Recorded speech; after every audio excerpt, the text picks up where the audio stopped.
All Pakistan vegetable fruit association के सरबराह हैं वहीद साहब, उन्होंने हमें ज्वाइन किया है। बहुत शुक्रिया वहीद साहब।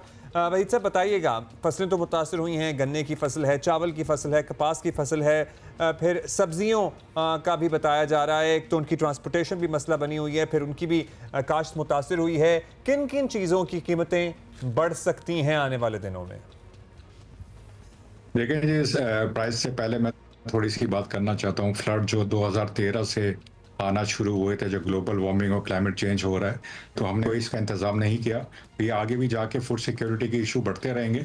अगर मैं FAO की और वर्ल्ड बैंक की बात करूँ तो 2015 से लेके 2050 तक जो स्टैटिस्टिक्स बता रहे हैं, जो मुल्कों में 2 डिग्री वार्मर होगा वहाँ 50% डिक्लाइन होगा एग्रीकल्चर, और हमारा मुल्क जो 5वें नंबर पे इम्पैक्ट पड़ रहा है।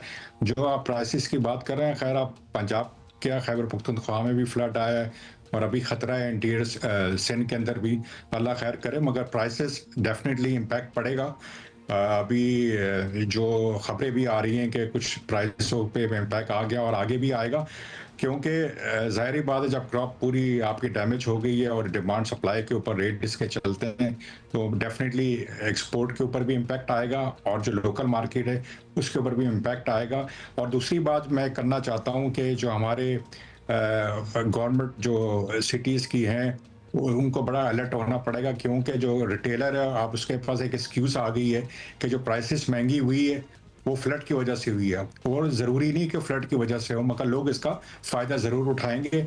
ये हुकूमत को देखना चाहिए ये कि नाजायज़ प्राइसेस। वहीद अहमद साहब, अभी हम यही पॉइंट आउट कर रहे थे, एक तो नेचुरल ज़ाहिर है चीज़ें महंगी हो सकती हैं शॉर्टेज की वजह से, लेकिन जो रिटेलर्स या कोई भी होलसेलर्स वो खुद से करते हैं, जानबूझ के आर्टिफिशियल आप समझे वो कर लेते हैं। अच्छा वही साहब ये भी बताइएगा कि सैलाबी सूरत हाल में नेचुरली प्रायोरिटी तो है इंसानी जानें बचाना, साथ ऑब्वियसली मवेशी भी इस पर हम देख रहे हैं कि उनको भी निकाला जा रहा है, माल भी जो लोग निकाल सकते हैं अपना बचा सकते हैं वो कर रहे हैं। फसलों को इम्पॉसिबल है बचाना, वी अंडरस्टैंड दैट, लेकिन फिर मेक श्योर किस तरह किया जाए कि सब्जियों की, फलों की, इन सारी चीज़ों की प्राइसेस जो है वो आगे ऊपर ना जाएं, और हुकूमत एक्चुअली कुछ कंट्रीब्यूट कर सकती है, कुछ कर सकती है इस हवाले से। देखें जी, मैं जो एक दूंगा प्रपोजल हुकूमत को कि इसमें एक ही चीज़ जो है, क्योंकि जो फसल चली गई वो तो चली गई, अब जो होगा वो अब अगले साल के लिए होगा आने वाली फसलों में।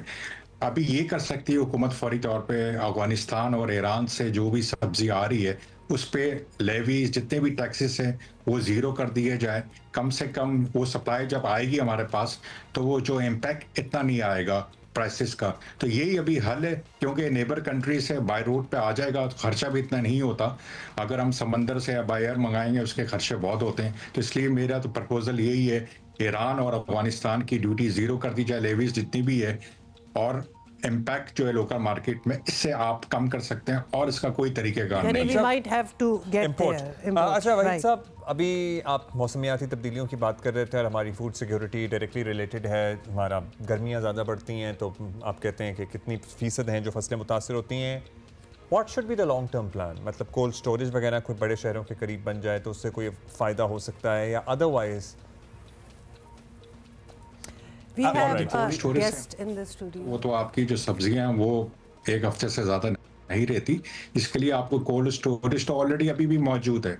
मगर बात है कि आपके पास, अभी आप पानी की बात कर रहे हैं, कुछ सालों के बाद आपके पास पानी नहीं होगा। हमने डैम्स के ऊपर काम नहीं किया। जो हुकूमत आती है वो जो सोचती नहीं है लॉन्ग टर्म की प्लानिंग।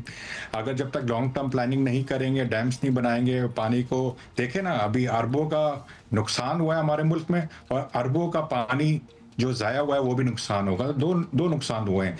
तो बात है कि वाटर के क्राइसिस आगे आएंगे, और क्लाइमेट, ग्लोबल वार्मिंग भी बढ़ रहा है, क्लाइमेट चेंज भी हो रहा है, आपके सामने ही है कि हर चीज़ें बदल रही हो, मगर हमारे पास कोई प्लानिंग नहीं है। और मुझे बड़ा क्लियर नज़र आ रहा है पाकिस्तान की फूड सिक्योरिटी के इशू बहुत बढ़ेंगे आगे जाके, जब तक अगर हमने पानी को बचत करें और पानी का जो फ्लड सिस्टम है उसको डिप इरिगेशन में लेके आएँ, मॉडर्न टेक्नोलॉजी अडॉप्ट करें, जो सीड्स हैं, जो वैरायटीज़ हैं, उनको इस मौसम पे वो वैरायटी उगाई जाए जो इस मौसम पे सर्वाइव भी करें, क्योंकि सैलाब से पहले भी हमारे यहाँ इश्यूज बहुत हैं, क्योंकि हमारे फसलों में इम्पैक्ट पड़ रहा है। देखें, जब क्लाइमेट चेंज होता है तो आपके जो है जो इम्पैक्ट पड़ता है क्रॉप के ऊपर वो बहुत ज़्यादा पड़ता है, क्योंकि उसकी। बहुत शुक्रिया आपका। Thank you sir. ज़ाहिर है डिटेल डिस्कशन मांगता है टॉपिक, अभी हम आपको शुक्रिया करेंगे। और अच्छा, साथ में थोड़ा सा ये भी बता दूं, अगर आप हमें हिलते जुलते इस वक्त देख रहे हैं तो हमारे स्टूडियो में एक गेस्ट है, एक बर्ड है, तो वो इधर उधर फिर रही है, इस वक्त एन मेरे सर पे मौजूद है। सो अगर आपको यहाँ से कुछ गिरता हुआ नजर आए या फिर अगर हम कोई डक करें, इधर उधर हो जाए, तो आप समझ जाइए अभी हमारे पास कहीं आते तो हम आपको दिखाएंगे भी कैमरे पे।